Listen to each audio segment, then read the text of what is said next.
Once we have finished that side and we come around, we're going to, if you need a little more oil, apply it.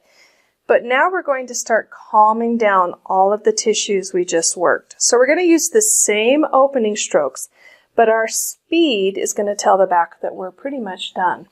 So I'm going to do that opening stroke where you come up and flatten and come around and up the neck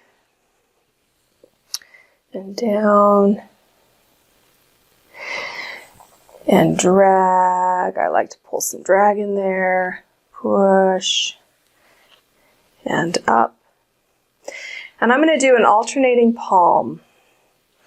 And this is just a nice, broad, flat pressure.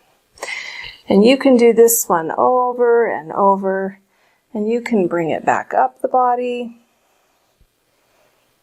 and flatten out, come around, back up the neck.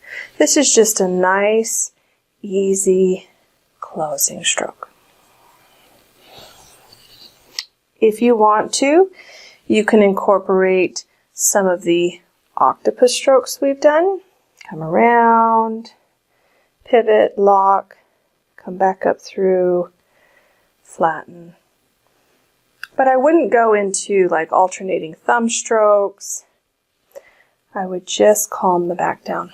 And as you go to finish up with the back massage, just start going slower.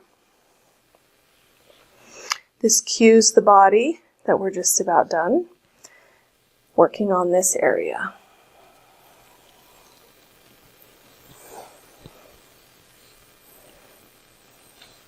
When you finish up with the back, keep one hand on, cover it up, and just rest for a moment. And then we're going to move on to the leg.